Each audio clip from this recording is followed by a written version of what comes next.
Why is it that a father's approval is a lifelong pursuit for every man? When the boy slapped that stack of bills down on the table, it was like a young lion returning to the den after his first hunt.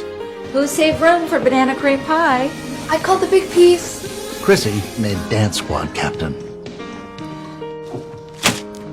That's 3,100. It's the 16 that I owe plus another 15. Give him the big piece.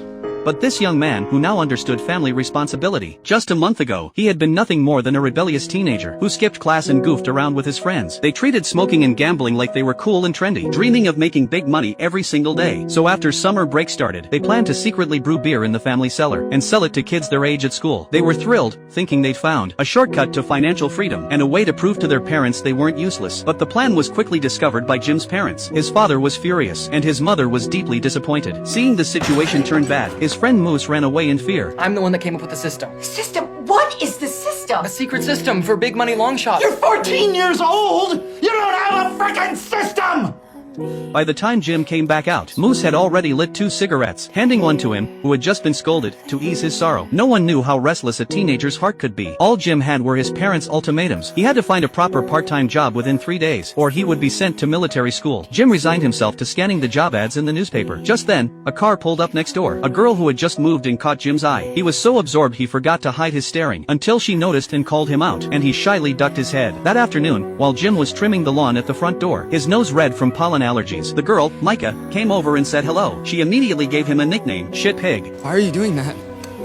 It's a free country, shit pig. Faced with such a direct girl, the already shy Jim was even more flustered. Later, Jim and Moose planned to slack off for a few more days before looking for jobs. When Jim's cousin Shane, just back from the military, showed up, he took one taste of their homemade beer and enthusiastically ordered 3 cases. Then he took them to the community pool, which was about to reopen. After it opened, he would be working there as a lifeguard. When they mentioned they wanted to keep selling beer, he pointed to the abandoned snack stand by the pool and said it was up for lease. The news reignited their get-rich dreams. They decided to go all in. The next day, they put on their most mature suits, went to the bank and withdrew Jim's college tuition, then marched into the city hall bidding meeting with that huge sum, eager and impatient. It's 3,001 USD. They bet everything they had. The council members exchanged glances, but following procedure, they still had to announce the highest bid from other competitors. $300.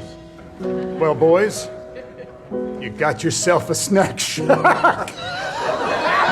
And so, they won a rundown stall that nobody wanted, at 10 times the price. Back home, they were met with their parents' fury. The college tuition was gone, and Jim was one step closer to military school. Before they could even explain where the money had gone, their brewing was discovered again. His parents were utterly disappointed. Jim had already braced himself for a scolding, but to his surprise, his father didn't yell at him like before. No interrogation, no shouting. His father just turned the radio up to full volume, using the noise to express how he felt. Jim would have preferred a rage, but his father was so disappointed. He didn't even have the energy to argue. Now Jim had no way out. The money his parents had saved for him was gone. If he didn't make something happen by the end of summer, military school was his only future, and his only hope was that snack stand. The moment they walked in, a nasty smell hit them. The floor was sticky, as if coated in decades of syrup, and there were rat droppings everywhere. No fridge, no microwave. Even worse, they were completely broke. But the pool would open in just a few days. They had to get everything ready by then. To raise startup capital, they went door to door, selling the leftover spray paint they hadn't sold. A second-hand dealer bought a batch, but only offered a box of old golf balls in exchange. Moose suggested they repackage them and sell each ball for $5. They agreed. Soon they had sold all the golf balls. Now they finally had some money in hand. Moose once again showed off his social skills. He found out that the town funeral home was getting rid of old fridges and microwaves. As for supplies, Moose planned to buy soon-to-expire hot dogs from the supermarket. They'd be discounted, and with luck, even free. Jim stayed behind to clean the shack by himself. He turned on the music and scrubbed every inch of the sticky floor. It wasn't just about cleaning a greasy kitchen. It was about clearing the way to avoid military school. While he was lost in the work, Micah appeared out of nowhere. She was going to be a lifeguard here too, so from now on they'd be co-workers. Shane was about to give Micah her final on the job assessment. He threw a dummy, but before they started, he noticed Jim watching shyly from the side, so he decided to give him a hand. Before Jim could resist, Micah wrapped her arms around him from behind. Embarrassment and butterflies mixed together, and he stopped struggling. Micah loved taking photos, so she always carried her camera with her. Before leaving, she made a point of taking a picture of the 2 brothers together. That night at a family gathering, Jim's father praised Shane endlessly. Listening to Shane talk talk about his clear plans for the future. He then turned to Jim, telling him to learn from his cousin, instead of wasting his days. But later, Shane told Jim in private not to listen to his parents. He really admired the guts they had starting that snack stand. It was way cooler than living life by the book like he did. Though Shane's future was already laid out, he still had 2 years to call his own. Next summer, he was going to Alaska to experience true freedom. He said if Jim saved up $1,000 by then, he'd take him along. You scrape together $1,000 and you're in. That'll cover park passes, chow, gear, bear spray. What do you say?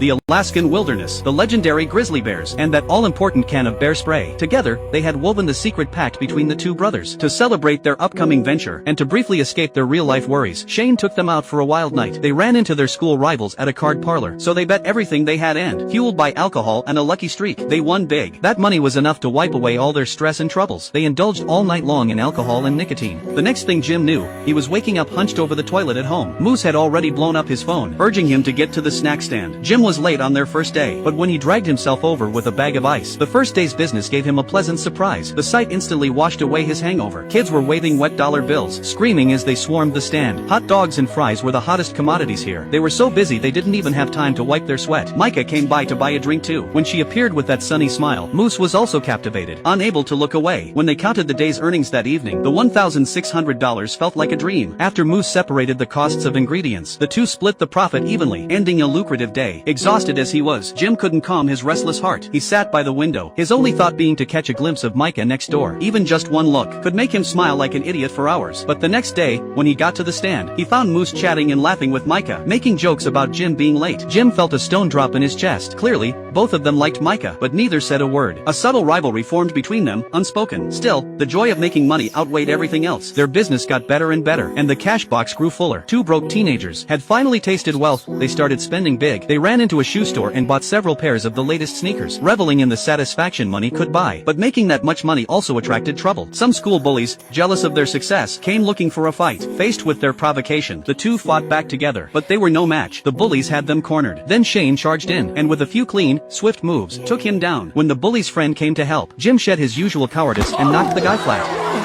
Nice one, Eagle.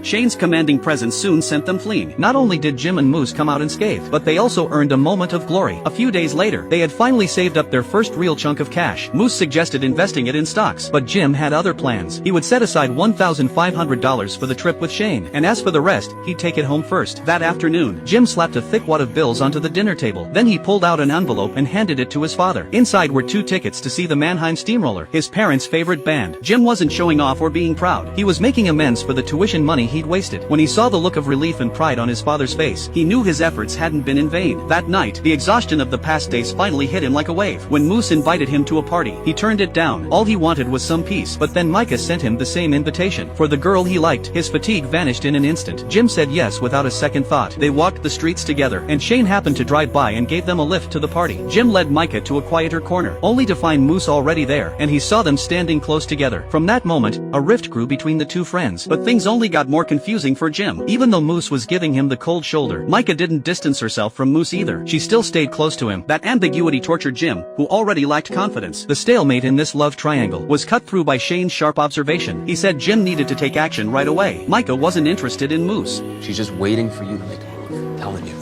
Jim immediately realized he had never actively sought a clear answer. That night, he found Micah, and amid the loud music, they finally spoke honestly. All the earlier misunderstandings and doubts faded away. But Moose, watching from nearby, saw it all, and walked away in disappointment. Jim chased after him, wanting to explain, but what awaited him was Moose's fist, packed with all his hurt and anger. The next day, when Jim dragged his numb body to the stand, he found it had been vandalized by the bullies. Moose was quietly cleaning up the mess. He didn't even look at Jim. He just said they'd run the stand separately from now on. One day each, no interference. They were just business partners now. On Jim's birthday, Shane brought him a gift, but Jim, feeling complicated at the time, didn't open it right away. That afternoon, Micah came by with a gift too. Seeing no one else home, she asked to see his bedroom, but only 5 minutes into the movie, the temperature in the small bedroom began to rise. Just then, Jim's father came back at the worst possible time, and without asking, opened the door, walking in on the awkward scene. But his father said nothing, just called Jim downstairs to talk. They straightened their clothes and went down, ready for a scolding about teenage romance. But Jim had no idea that what awaited him was news that would upend his entire summer.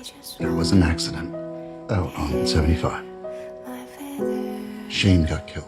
A boy who hadn't yet stepped into the real world. His biggest worries were about a girl's feelings and his father's approval. But in that moment, he was thrust into life's heaviest lesson. Jim ran out of the house, sprinting through the streets with no direction, because the person who always gave him direction was gone. After a while, Micah caught up to him in her car and took him to the pool, where he found Moose equally devastated. In the face of death, all their teenage grievances seemed ridiculous and small. The two brothers held each other tightly, without Shane to guide them. Maybe they'd still be smoking and gambling. It was Shane who had shown them another path. At the funeral, Jim and Moose wore the same suits, but this time it wasn't the impulsive act of boys playing grown-ups. It was a heavy mark of reality stripping away their youth. Back home, Jim opened the birthday gift he'd forgotten. Inside was a brand new can of bear spray. Shane had never forgotten the Alaskan wilderness or their brotherly pact. The gift had been a ticket to the future, but now it was an unfulfilled will. Jim didn't cry. He just lit a cigarette, with an expression more complicated than tears. Shared loss became the best glue. He and Moose rebuilt their friendship. The snack stand finally got back on its feet in the waning days of summer. But summer always ends. Just as things were getting better, Micah came with news of her departure. Her father had received orders, and the family had to move at once. Before she left, she gave Jim two gifts. One was a handkerchief she had embroidered herself, with the word "shit pig" on it. The nickname from their first meeting had become her most unique memory for him. The other was a freshly developed photo. Jim thought it might be a selfie of Micah, but it turned out to be the photo she had taken at the pool, of him and Shane together. In the photo, both of them were smiling brightly, as if summer would never end. Finally, Micah took out her camera, and took one last picture of Jim alone. Then, under his gaze, she walked away, taking the last trace of summer with her. When Jim got home, he found his father sitting on the steps, as if he had been waiting for him. He didn't ask where Jim had been, nor did he offer empty words of comfort. He just silently handed his son a beer. If Jim slapping money on the table was about earning his father's approval, then this beer, offered by his father unprompted, was a silent acknowledgement. It wasn't a reward for his ability to make money, but a recognition of a man who, after loss and sorrow, still chose to stand tall. Summer was over. The pool would close. Friend would move away. But everything this summer had taught him would stay with him for the rest of his life, the most valuable treasure of all.